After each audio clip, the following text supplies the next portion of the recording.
call the February 13th Avon Town Council meeting to order, and everyone please rise.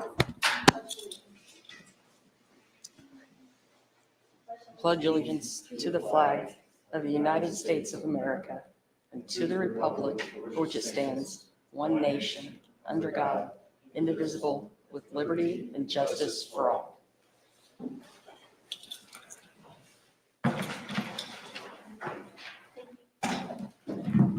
Julie, would you take roll call, please? Robert Pope. Present. Bill Holland. Present. Jason Puckett. Present. Don Loudon. Present. Greg Zuzen. Present. Okay, we have a quorum. So next on the agenda is the consent agenda. Are there any questions or discussion on any of the matters? If not, would someone like to make a motion? Make a motion that we approve the consent agenda, including the check register, the approval of minutes, and it's just those two this week. Economic Development Commission annual report. And the Economic Development Commission annual report and bond releases as presented. Thank you. Julie, roll call, please. Bill Holland. 4. Greg Zuzen. 4. Jason Puckett. 4. Robert Pope. 4. Don Loudon. 4. Next is the first public comment section. The public may comment on items on the agenda that are not part of a public hearing or on a specific matter within the council's jurisdiction. If you would like to come forward, we will need you to turn on the microphone. There's a button, and state your name and your address, please.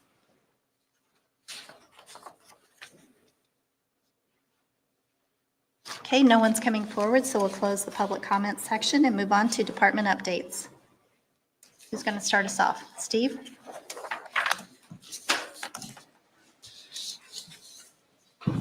Steve Moore, Public Works Director. Snow fight, actually, we just put some salt down last night. So far, we spent about $284,000 in snow removal and salting, so we're trying to stay on top of it and stay within budget. Accident reimbursement and property damage, we've gotten $16,641.21 recently. Betsy and the police department are doing a good job of tracking down people damaging our infrastructure and getting reimbursed from insurance companies.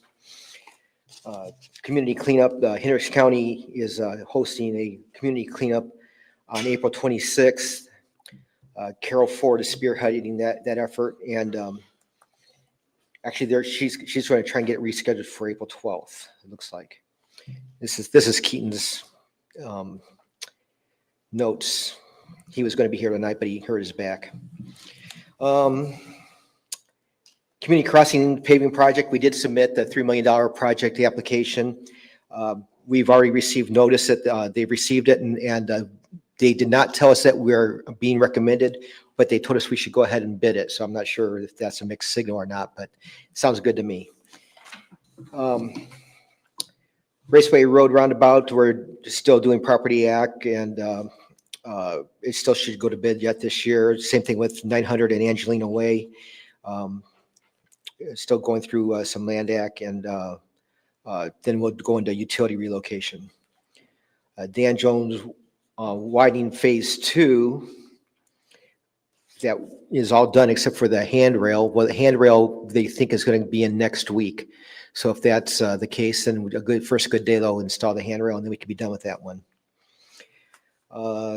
Phase 3 field check plans are under revision, and still some right-of-way acquisition on that one.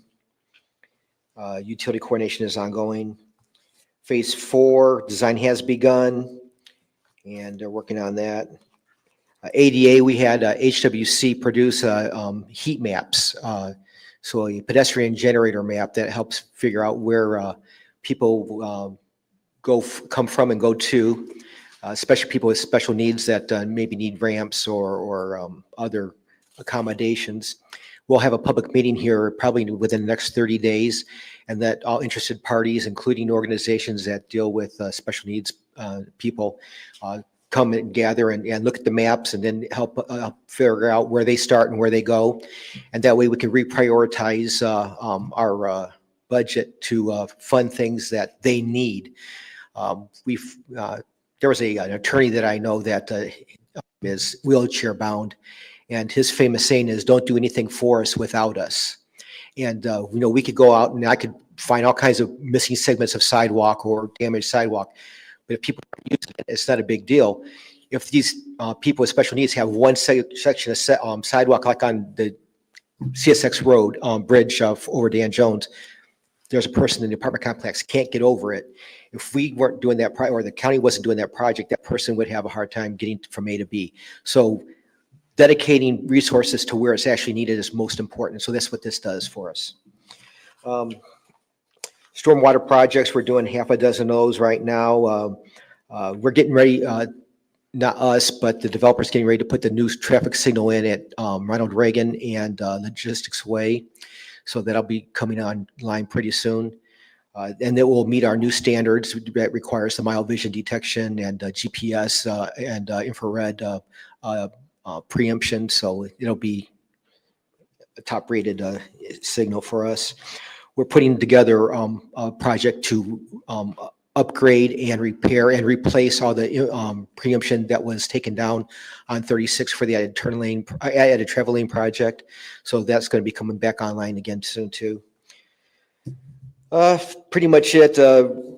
MS4 inspections, Drew and Eli did 70 inspections last month. Keaton and Eli put in 19 traffic signs. Betsy issued 8 right-of-way permits for $4,000 in fees. Keaton and I did 14 right-of-way inspections and filled about 30 potholes and about a ton of cold patch. Any questions? I have 2 questions.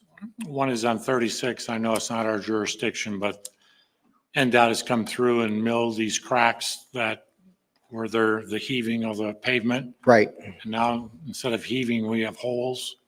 Do we have any idea when NDOT's going to come in and patch those or repave those? Well, what they're supposed to do, and I talked to the Cloverdale district guy about 2 weeks ago, and he said the plan is to come behind there and put some cold patch in the actual cracks as they open up, and then this spring they're going to mill them out further and then fill them. So there should be some relief here in the next week or so, I would think. I haven't talked to him this week, so I don't know where he's at with that. But yeah, they are supposed to fill the cracks. And my other question is, you, myself, and Ryan were on this information that we got from NDOT regarding the next phase of the expansion of 36, which will come into your 900 and Angelina Way. I just want to make certain that when we make our improvements on 900, where we have 2 left turns and a straight and a right turn, that they've got that on their plans, because we're going to do ours now in 25. They're not going to do theirs till 28. Right. And I just want to make certain that we're kind of speaking to each other early on. Yeah, Crossroads is our engineer on that one, and they've shared those electronic files with NDOT's, with RQAW, who is doing the design for NDOT.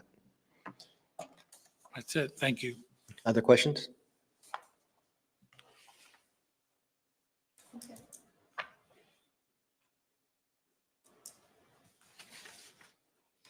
Linda Albrand, Planning Director.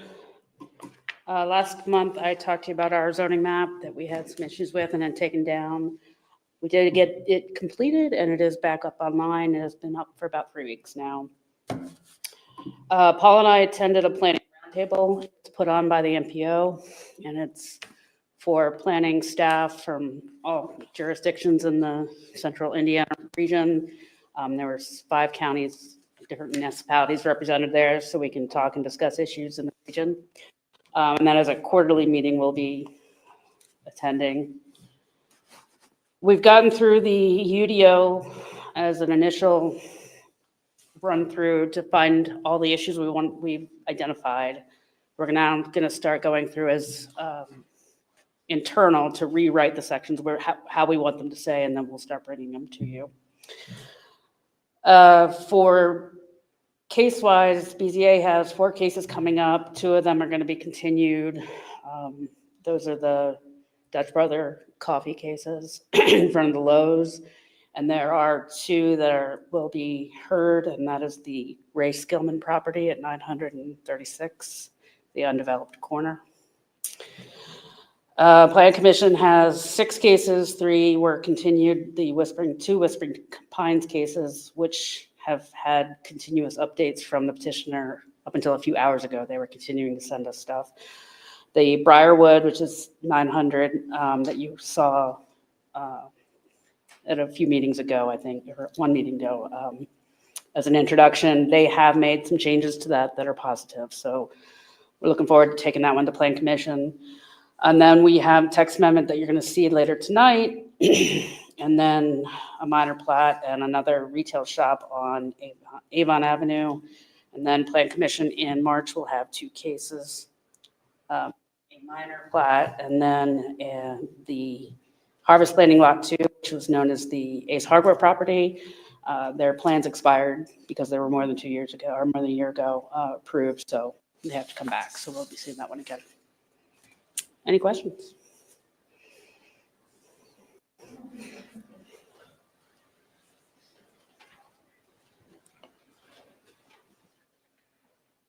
Hello, Shelby Pride, Parks and Recreation Director. Events-wise, we provided the Christmas tree drop-off over the month of January. We collected 253 trees that were environmentally friendly disposed of. So they were actually placed here. We mulched them, and they will be used as mulch instead of just thrown away or thrown to the side. We also had an event in January at the Parkside Church. Thank you for hosting us. It was the Glow Bingo event. We were at capacity with 144 attendees. We had great reviews of it. Some people actually ended up staying and helping us clean up because they just said, you did this for us, so we want to help you. So it was really cool to see that. The sports team and some of my events team are working together to come up with this Memorial Baseball Tournament. This happened in 2021. We're very familiar that they do an adult softball tournament, but they want to bring the baseball tournament back. They want to use our facilities. So we've been working together with them, the Alexanders, to host that June 26th through the 29th.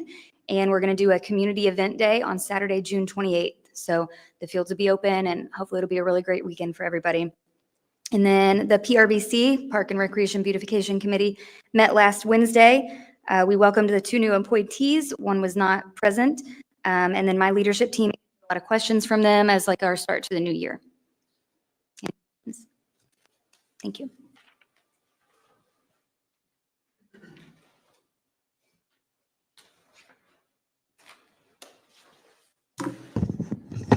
Good evening. Sean Stoops, Chief of Police. All of the testing and interviews have been completed for our latest hiring process for the police department. The Merit Commission met recently and certified the hiring list, and we have a final list of 27.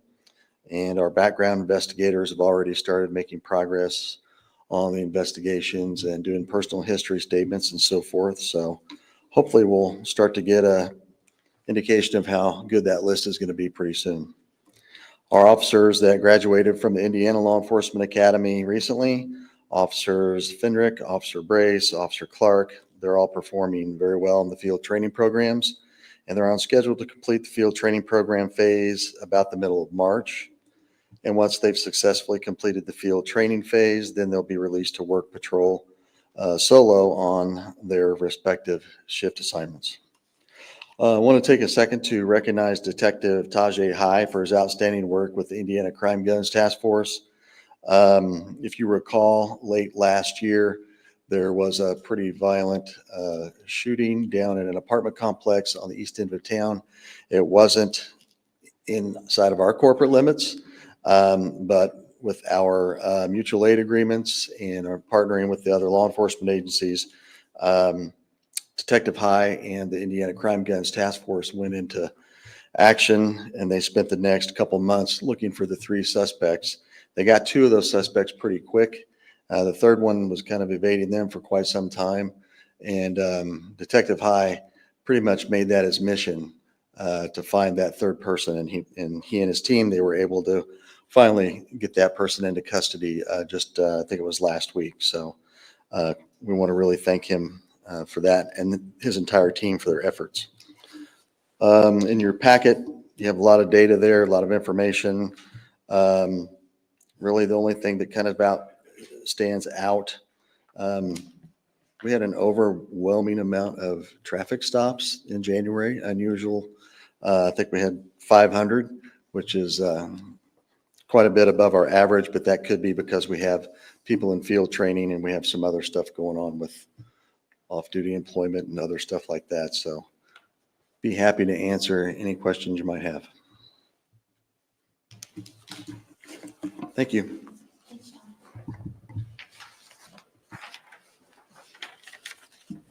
I've actually got an update for you guys today.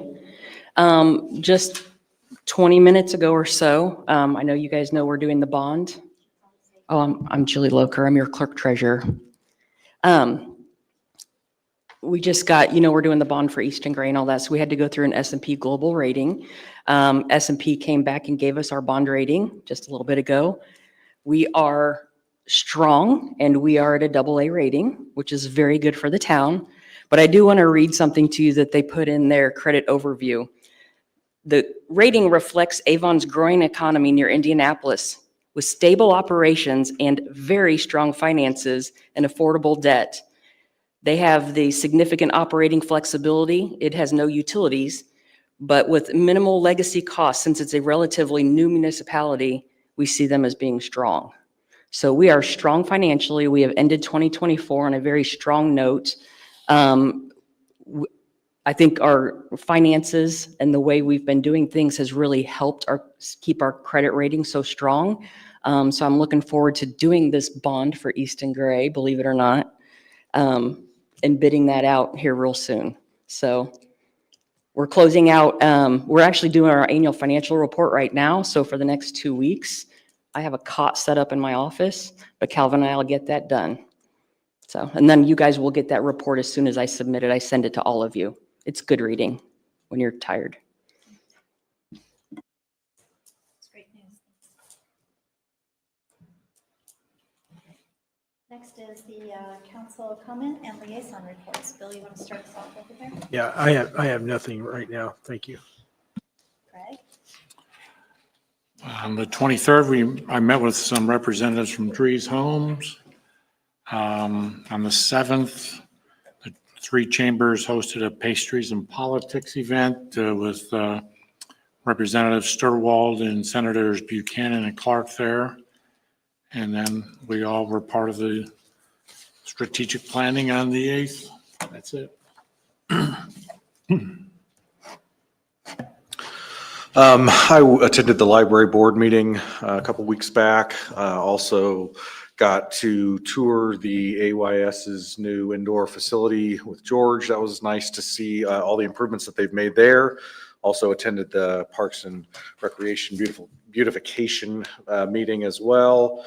Also attended the Police Merit Board meeting and got to tour their new workout facility. It's looking very nice. So that's all I've got.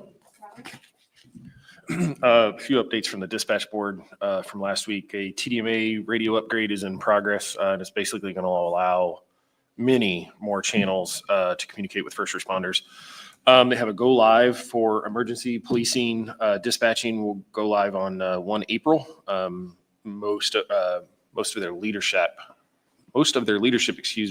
has already gone through the training, and I believe by the time I'm speaking this now, most of their floor staff has as well. And like our police department, dispatchers are having a hiring struggle, and currently there are 7 to 9 openings, depending on how they can flex those, but 7 to 9 openings currently, going all the way back to last year's budget.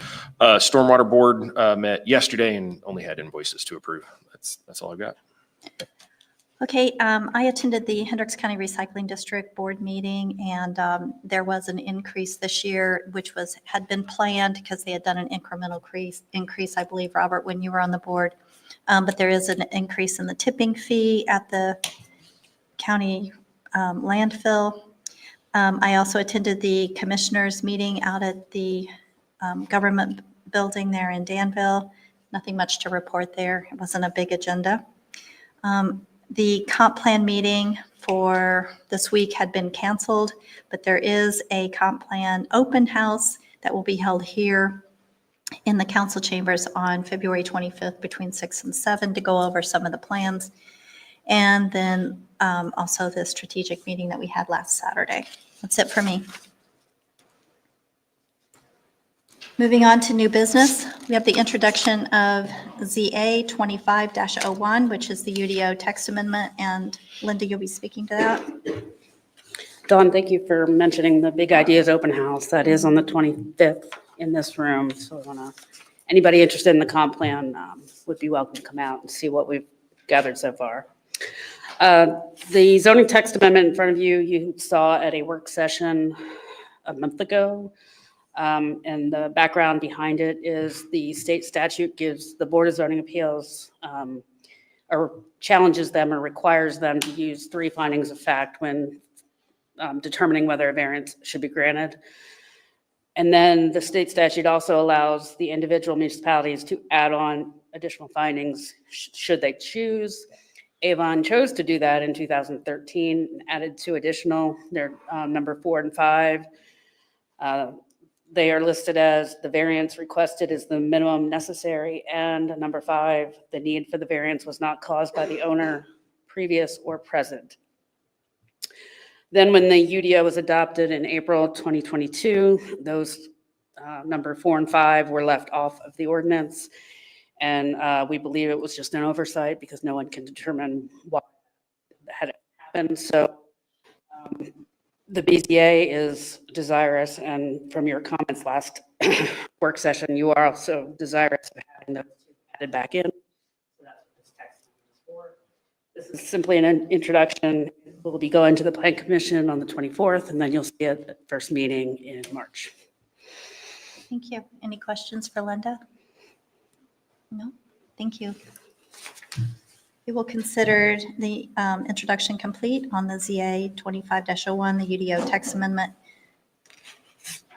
Moving on for the contract amendment for the park design and engineering. Are you speaking to that? Shelby and I are going to do it together, but I'll start the introduction, and then if Shelby wants to jump in and answer some stuff, she can. So this is actually, there's really 2 contracts here. Contract Amendment 3 is for additional survey, as-built survey, architectural survey, and then sanitary and water design.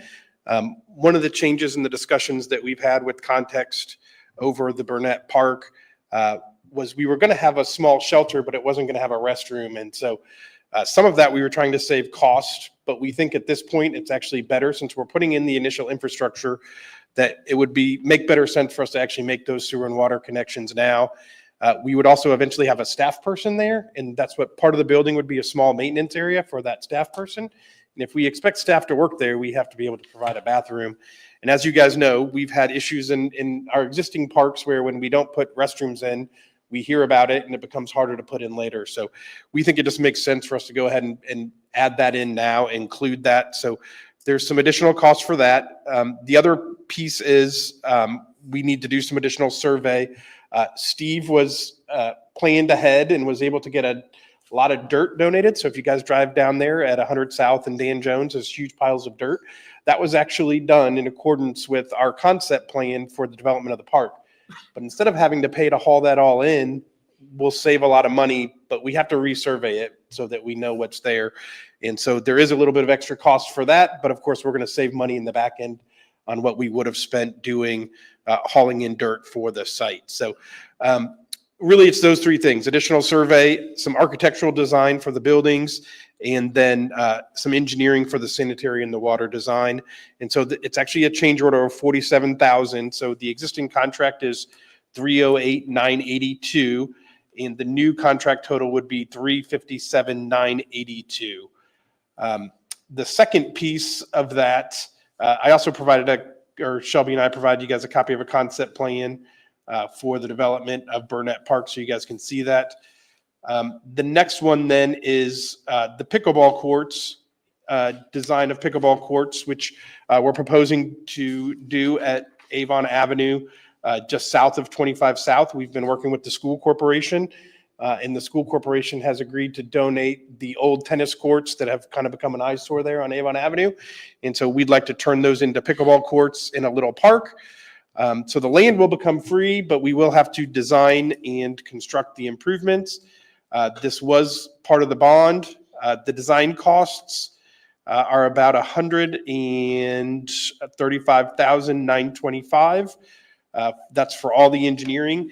Again, we also made the decision on this one. In our original cost estimate, we also didn't have water and sewer, and we didn't have a bathroom there. But if any of you play pickleball, you know that you would like a bathroom nearby, as well as some of the more aged population likes to enjoy playing pickleball. And so both aged and young, both on both ends of the spectrum. So we want to make sure we provide restroom facilities for them to be able to enjoy.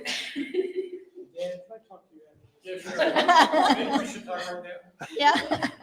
So that did add a little bit to the cost of the engineering on that. But again, I think we believe that in order to make it useful and to be able to host pickleball tournaments and do the kinds of things we want to be able to do there, having those restrooms would be vital to the success of the park. So then I also provided you guys a copy of, just as a reminder, these costs were planned for and part of our parks bond.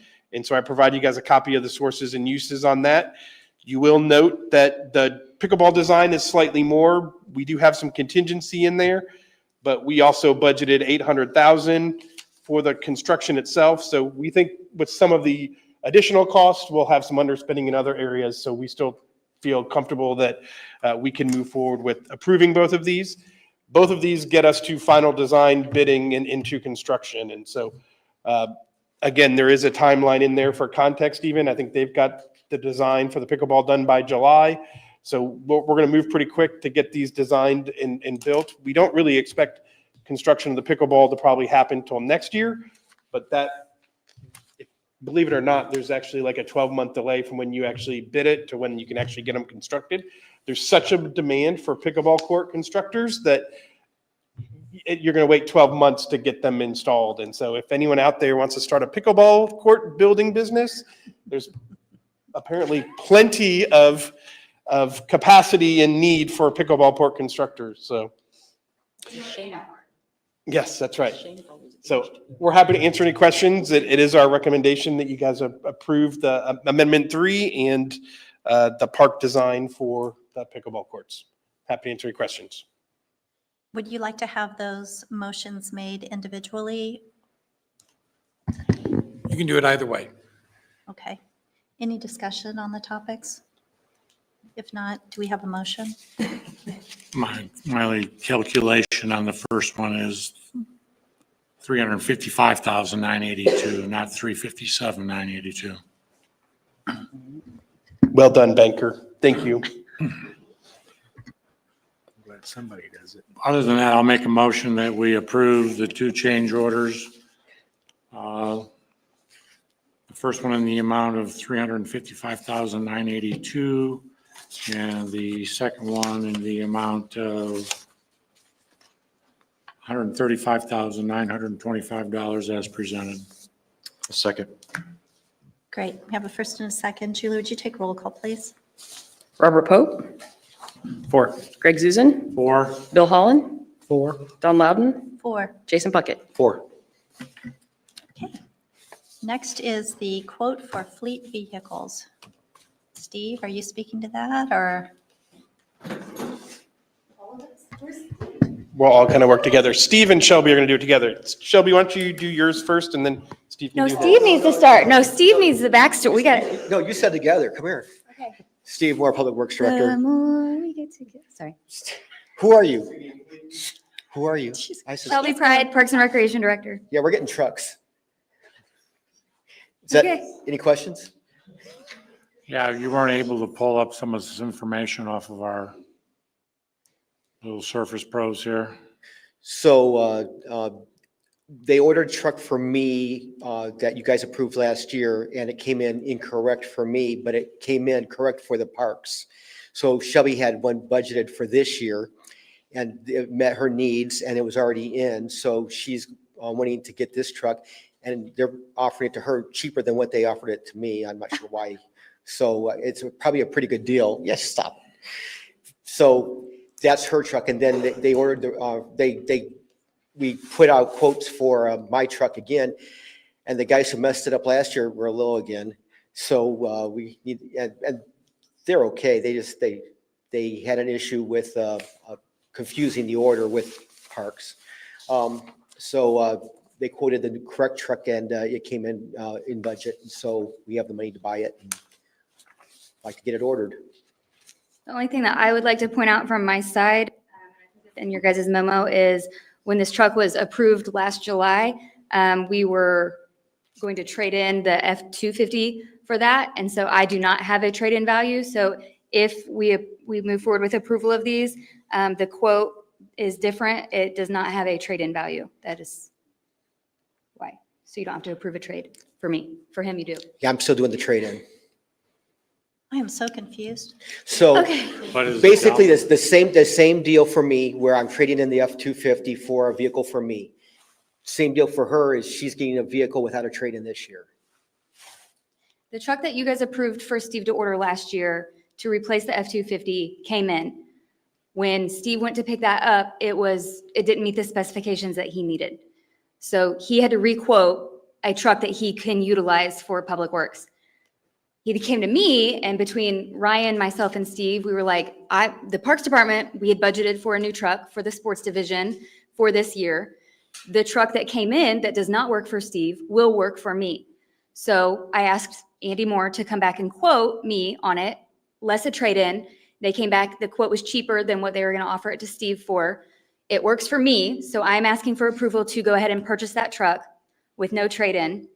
I do have the budget. It is $47,400.75. I do have this in the Park Recreation Fund equipment line budget. Steve he has requoted with three vendors. Andy Moore came back with the cheapest quote for him again to trade in the F-250, and they promised to order the correct truck that he needs. Does that So, clear it up? I hope. Sorry. It's a lot. I know. so you're keeping the so-called trade-in. You don't have a trade-in. No, he's trading it in. My trade-in is my trade-in. I was never going to have a trade-in. I was going to add a vehicle to fleet. Just wanted to Yep. make that clear Yep. for everybody. That there was nothing to trade in. Are there any questions? So what is the dollar amount for the parks?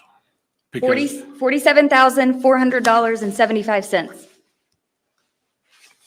because I was unable to print this up, it just comes up with our agenda center. So I don't have the dollar amount to make a motion. And then your motion then, Steve, is $32,713.75. You don't have, yeah. Fend for yourself, man. Yeah, for some reason, the internet's broken. Steve's actually is $32,713.75, and he's trading in an F-250, and he's paying for his from the CCD budget. Did they give you the same trade-in value?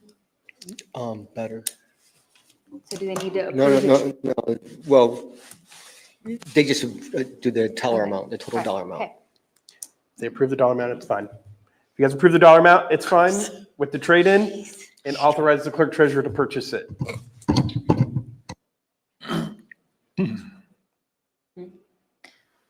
So we'll be approving the 32,713.75 if we vote that way. And then do we say minus the trade-in? No, because that price includes the trade-in. That does include the That trade-in. does. Okay. Yes. So yeah, it's $32,713.75 plus trade-in of the F-250, and that's the Public Works. And then it's the $47,475. for Parks. And authorize the clerk treasurer to make payment. Anyone want to make that motion?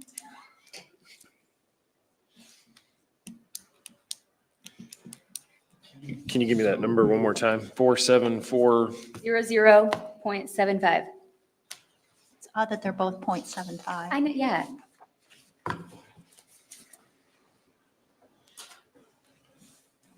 I'll make a motion that we approve the Andy Moore quote in the amount of $47,400.75 and allow the clerk treasurer to make payment in that amount as presented. Second. Okay, so we're doing them separately, or do you want to include the Public Works one with it? I can amend my motion to also include the quote, the Andy Moore quote in the amount of $32,713.75 and include, and that, I assume that also is going to include us approving the trade-in and sale of that property. Yes. All that was just said right there, add that to it. And again, authorize the clerk treasurer to make payment. Second. Julie, would you take roll call, please? Don Loudon, 4. Greg Zuzen, 4. Jason Puckett, 4. Robert Pope, 4. Bill Holland. 4. Okay. Next up is the Resolution 2025-04, Bee City, USA.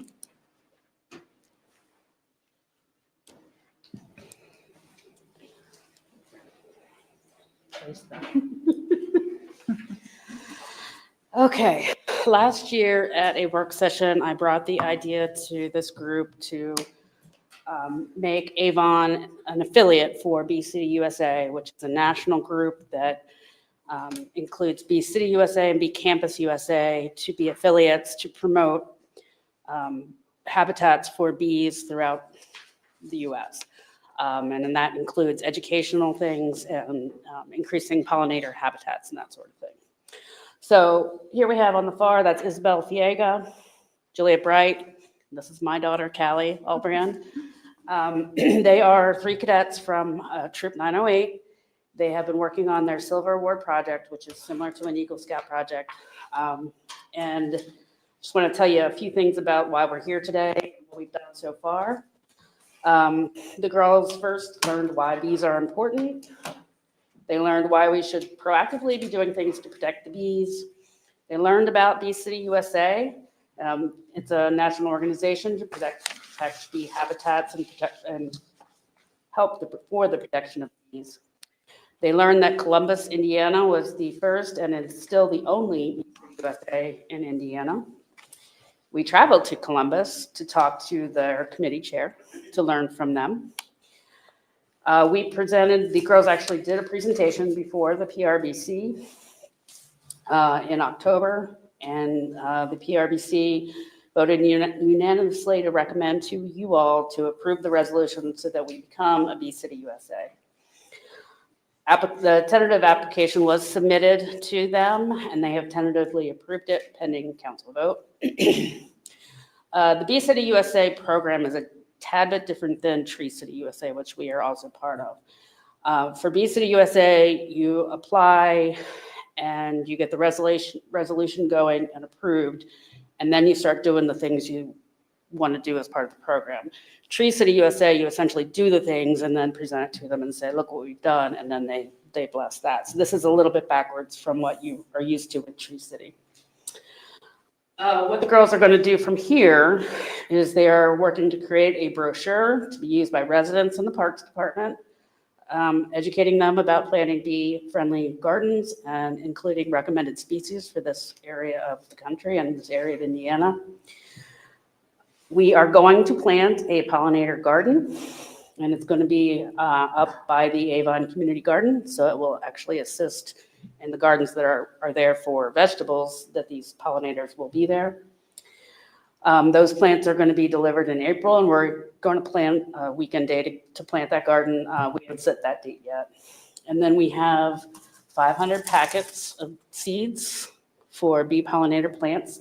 We're going to do 2 education sessions. We haven't identified exactly which ones they are, but it'll probably be here in the park at some events. We'll set up a booth, hand out our new brochure and these seeds. And then what does that mean for Avon going into the future? Every year we need to submit to Bee City USA what activities we've done. It's not a huge undertaking. It can be as simple as adding to our pollinator garden, a small area, or adding a sign that educates people on what it is, or doing more education events and handing out seeds or something like that.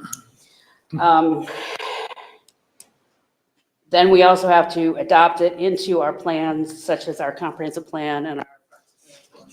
So we do intend to be doing that. Also going into the future, the leaders of this troop, which are myself and the other two moms here that are in the audience, will be considering this a little bit of a legacy project. So not these three girls, but girls come after them to continue on the projects that we have started here this year. So on behalf of these three girls, we would like to request that you adopt the resolution so that Avon can become an affiliate for Bee City USA. Thank you. Are there any questions or discussion? You held up a little packet of seeds. I'm going to assume that is the recommended native plant species list for this. I can't remember the agriculture, what the phrase is, the agricultural zone. Yeah, For this area. Zone 3, I think we are. Oh, 6?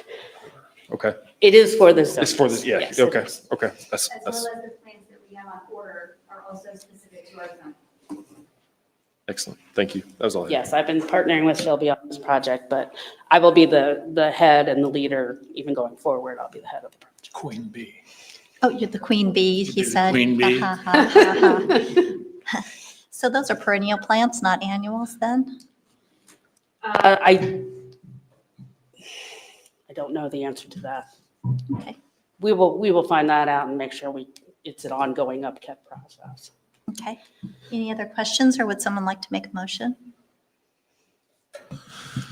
I move we adopt resolution 2025-04, Bee City USA as presented.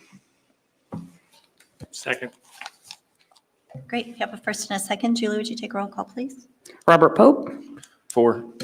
Jason Puckett, 4. Greg Zuzen, 4. Bill Holland, 4. Don Loudon. 4.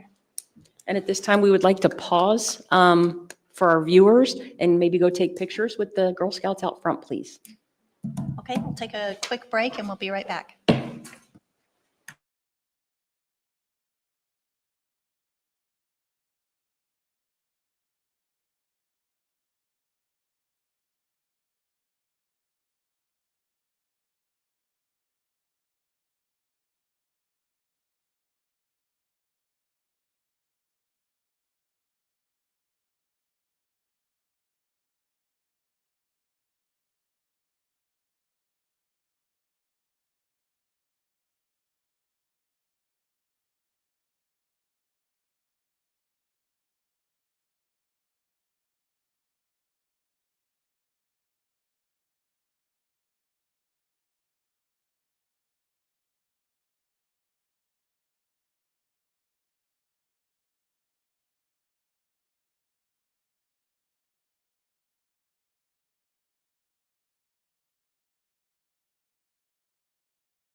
Okay, we're going to call the meeting back to order and continue on with the next ordinance, which is the final reading of ordinance 2025-05 for family commons phase 2. I will announce that Councilman Greg Zuzan has stepped out of the room due to conflict of interest on the next topic. So we'll continue forward. Paul? Thank you, Council President Loud, members of the council. Paul Lambie, Senior Planner, representing the Planning and Building Department on this matter. Ordinance 2025-05 is a proposed zoning map amendment to rezone just under an acre from C2 to R5. This proposal did receive a favorable recommendation from the Plan Commission on January 27th by a vote of 5-0, subject to 2 conditions. One requiring the appropriate dedication of right-of-way along Avon Avenue to allow for future public improvements, and the other basically just a notice that the recreation impact fee will be assessed per unit at the time of permitting. The property is 116 and 128 South Avon Avenue, so it's along the west side of Avon Avenue, just about a block south of US 36. This property consists of 2 vacant, or not vacant, but unplatted lots. So you might think of those as like legacy parcels from before that were set up and developed long before the town was incorporated. Those 2 parcels are improved with a single family dwelling and a duplex. So the property is currently zoned C2. To the north are 2 additional vacant, 2 unplatted lots which happen to be vacant, which are zoned R5. I'm going to talk a little bit more about those in a second. To the east across Avon Avenue is zone C2. There are commercial retail uses there. To the south, there's a little bit of property zone C2, but for the most part, it's zoned R1, improved with single-family dwellings more to the southeast across Avon Avenue, and then to the southwest is the intermediate school, which is zoned R1. So this proposal to rezone to R5 would allow for an expansion or second phase of the residential development that's proposed on the immediately adjacent property to the north. That property was rezoned by you all in April of last year by ordinance 2024-10 to likewise to what's proposed today from C2 to R5. And that property just received approval from the Plan Commission last month. They received a development plan review approval to construct 7 dwelling units in 2 townhouse buildings.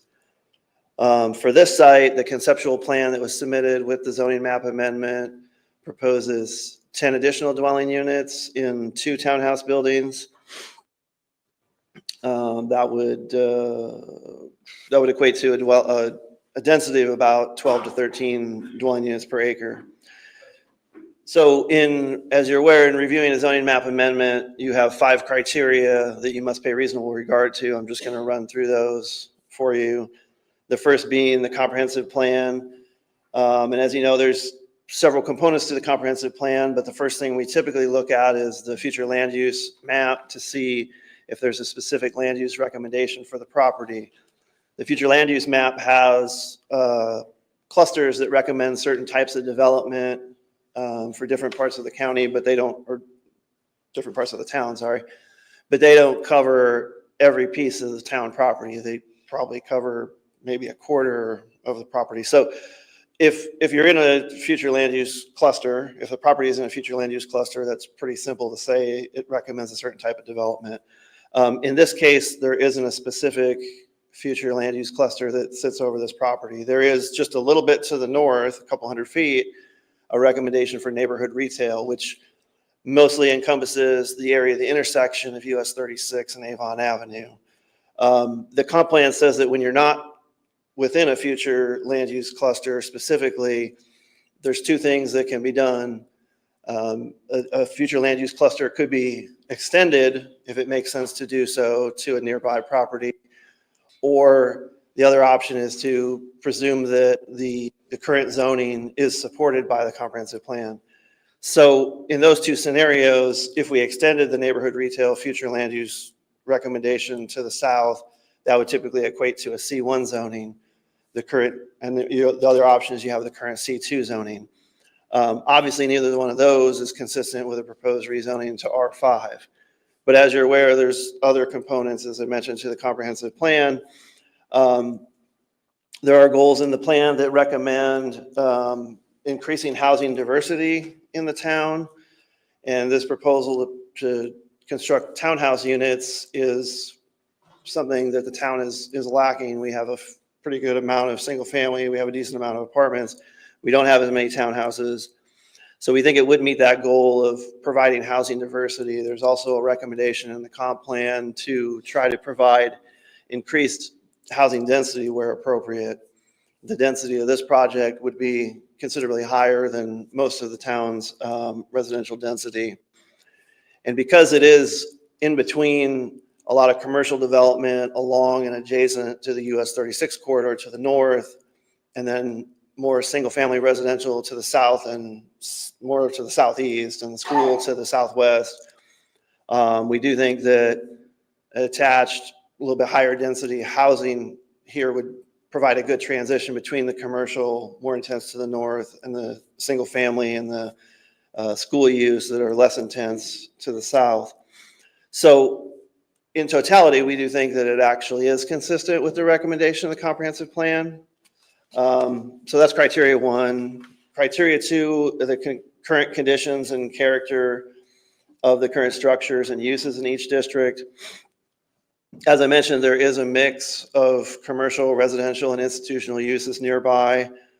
We do think that it would be appropriate to locate residential on this property, which has long been residential and would continue to be so. The third criteria is the most desirable use for which the land in each zoning district is adapted. While this is zoned commercial and it could potentially be developed commercial, the size of the property being under an acre is a bit prohibitive to many commercial uses. We've seen challenges with similar size sites trying to develop commercially and needing variances and having issues trying to meet the code. So for that reason, we do think that residential is the most desirable use for which the land is adapted. The fourth criteria being the conservation of property values throughout the jurisdiction.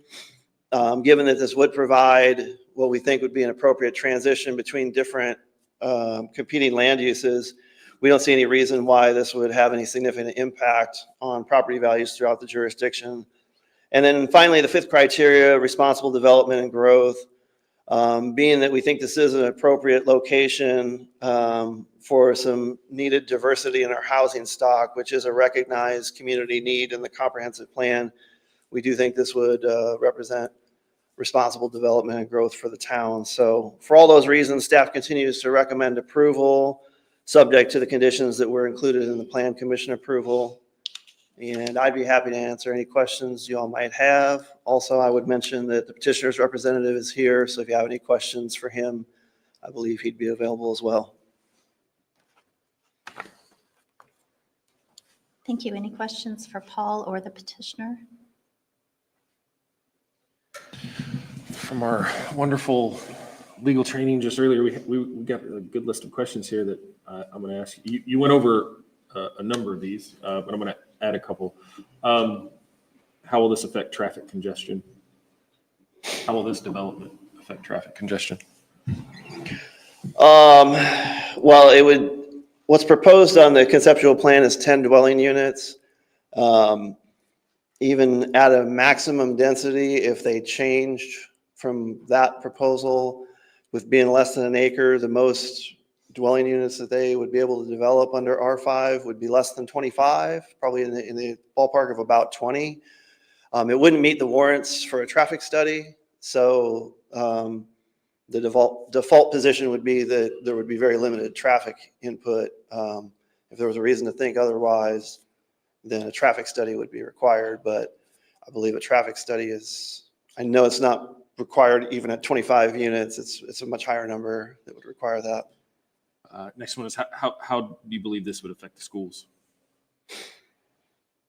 I presume it would have minimal impact, again, based on the number of dwelling units that would be a maximum. Thanks, Paul. I'm good. You're welcome. To your point, Robert, I think with having the residential there, it would probably bring less traffic than a commercial type use there on that property. And we already know that it's too small for that. But I mean, the current way that it's zoned would be commercial, and you would think there would be more traffic associated with the commercial. As far as confirmation of property values throughout the jurisdiction, I do think that because it sits between, like you said, the gas station there on the corner and the bank and the institutional, the schools and things like that, the R1 housing, the residential that's sitting there is on the other side of the bridge even, on the other side of the railroad track. So I don't think that this density would affect negatively any of the single-family housing that exists along that area. I do think it shows responsible growth and development. I think it's making good use of that small parcel. Are there any other questions or comments?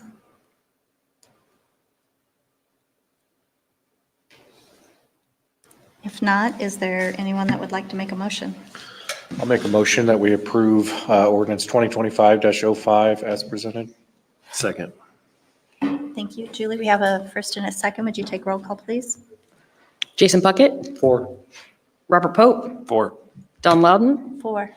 Bill Holland, 4. and just for the record, Greg Zuzan did step out and recuse himself from this one.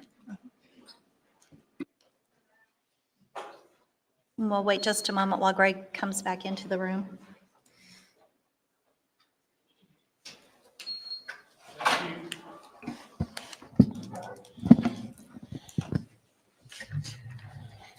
All right, moving on, we'll do final reading of ordinance 2025-03, which is Bloom Phase 2 annexation. Ryan, are you addressing that one? Yeah, I'll address it. So I know you guys have seen this quite a bit, so I won't spend a lot of time on it, but this is a parcel on the west end of Avon off of Old 36 and Main Street. The town council approved a Bloom Phase 1 annexation, and then this is Bloom Phase 2. It brings in about 27 acres into the town of Avon on our western border. The town council has already taken steps to hold the public hearing, and you guys have also adopted a fiscal plan, which is how we will provide services to the property. And so this is the final step in the process. If the town council approves it, our clerk treasurer will advertise it in the paper next week, and it will become effective 30 days following that.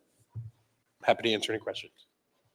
Any questions remaining on this particular piece?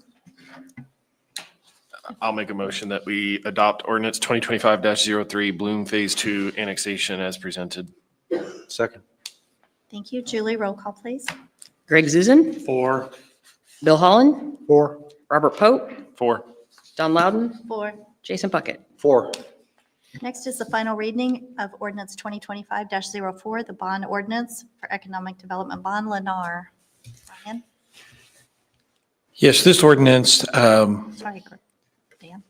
would approve the confines and the issuance of the bonds for the Lennar project. The bonds would be issued by the Economic Development Commission. This bond sets out certain important terms and requires you to make certain findings. So as you recall, this project is an age-restricted senior housing project at Eastern Gray, which envisions about 460 units, estimated to be infrastructure improvements valued at over $18 million. The bond issuance, the confines and limitations imposed by the EDC are that the issuance would not exceed $13,465 million and would provide funds for the infrastructure and project and debt service reserve.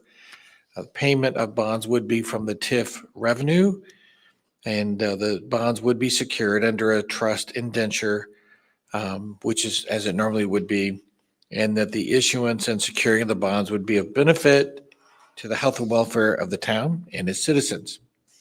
In addition, the EDC is always required to make a finding of no adverse competitive effect and that the issuance would be in the public interest. In adoption of this ordinance, you would be affirming both of those findings. In addition, the formal bond parameters, in addition to the limitation of 13,465, is that the bonds would not exceed 25 years, that there would be an optional redemption right by the town, and that interest would not exceed 8%. Now, as you know, market conditions recently have would lead us to believe that the interest rate would be significantly lower than 8%, but the ordinance establishes a ceiling for that. In addition, and finally, the ordinance also authorizes your officers to sign any and all documents necessary for the issuance and to take all necessary action. This is second reading. Thank you. Any discussion or questions? The HOPA district is in the TIF district.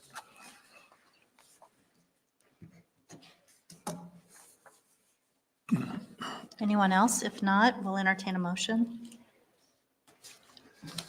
Make a motion to approve ordinance 2025-04, the ordinance authorizing the town of Avon, Indiana to issue its taxable economic development revenue bonds, series 2025 Lennar project, and approving other actions in respect thereto.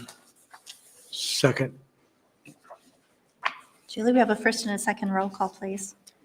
Jason Puckett, 4. Robert Pope, 4. Don Loudon, 4. Greg Zuzen, 4. Bill Holland. 4.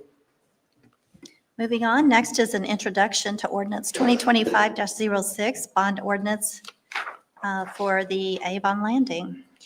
Correct. This is an ordinance which relates to Avon Landing. It would provide economic development assistance for development of facilities for VTRE development, which we call the Avon Landing site. The issuance of these bonds would be by your Economic Development Commission. The ordinance would authorize the paying of the bonds, the issuance of the bonds, and providing the proceeds for the funding of construction of the project and the securing of the bonds with a first supplemental trust indenture, and the required findings that the issuance would be to the health and benefit of the town and its citizens. You will also, again, anticipate that this ordinance would establish the maximum parameters for the issuance. And in this case, a sum not to exceed $1.9 million, maturing no more than 6 years, with the optional redemption right by the town, payable from TIF revenues of an interest of not more than 5%. The ordinance lastly authorizes all the appropriate documents to be executed by your officers and any other action to be taken. This is introduction only. Thank you. Any discussion, questions? On the page 5, Old National Wealth Management is the trustee for this particular bond. Yes. Huntington is normally, it may have been a carryover from something else, but Huntington normally serves, so that may be, so we'll fix that before the final reading. Well, that's why I was wondering, because it's been Huntington. Okay. We'll check it before the final reading. It's usually been Huntington, but VTRE may have requested that.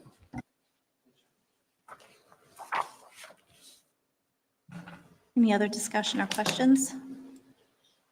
If not, we'll consider ordinance 2025-06, bonds for Avon Landing, introduced. Next is the introduction of ordinance 2025-07, pledging general fund revenues to the bonds. Yes, this ordinance relates to the Civic Center lease by the RDA to your RDC. You would find that that lease is in the public interest and that you would pledge general revenues for the payment of the lease rental payments. Also would make findings that the total cost of financing is estimated not to exceed $15 million, which you've made that finding in a different ordinance, and that you have not pledged or otherwise encumbered your general revenues, and that you will not do so in the future in any way which would harm this pledge. You also will note that in the ordinance, you make a tax covenant or representation that you will not take any action to repeal, rescind, or reduce this pledge so long as the lease remains in effect. And these are the kinds of findings that are required in order for the bonds to be marketable. This is second reading. It shows introduction. Is it second reading?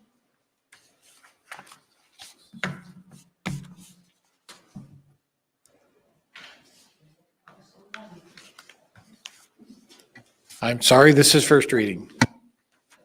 Thank you. Any discussion or questions for council? If not, we'll show ordinance 2025-07 as introduced. Next is legal counsel report. Thank you. Next is the second opportunity for the public to come forward and speak on any agenda item or any items on the agenda that are not a public hearing or on a specific matter within the council's jurisdiction. No one here, so we'll go ahead and close public comment. Move on to council comment. Anyone on council have a comment to make? Just want to say congratulations to Grandma and Grandpa Loker. Aw. I didn't know that. Congratulations. I have one comment. And, Julie earlier had mentioned that we have a AA rating. If you read in the paper this week, the city of Lawrence missed a bond payment. Yep. And one of our neighbors missed a bond payment. And those bond payments, by missing those, affects your bond rating. I'm not saying anybody's not doing their job or anything, because my concern is she has a system to remind her when these are due, but when she's not here, we don't have a backup system. And so I just want to make certain that not only does Julie have a system, that maybe her assistant Kathy has a system, and ultimately Mr. Cannon has a system, because we don't make a bond rating payment, we're done. And we can't say, well, it was a mistake. Well, in this case, we can't afford a mistake. That's my only comment. I agree. And we discussed this a little earlier today, and I have a binder. I have binders for everything. I have a binder that's separated by month that has all my vouchers for every payment due on cars, bonds, things like that. Kathy is aware of the binder. Ryan is aware of my love of binders. But I will actually put together this is due here, and make sure everybody has it, just so everybody is aware of it and where the binder is located. Thanks. Mm-hmm. Thank you. If not, Ryan, you've got council calendar. Yeah, real briefly, I know some of you like to participate in the Community and Business Leaders Luncheon at the school tomorrow at 11:30, for those of you who are interested. It's at Cedar. And then your next meeting is February 27th, no work session, so just regular council meeting at 7 p.m. Thank you. I will not be at that meeting. Okay, we'll mark that down. Thank you. We're adjourned.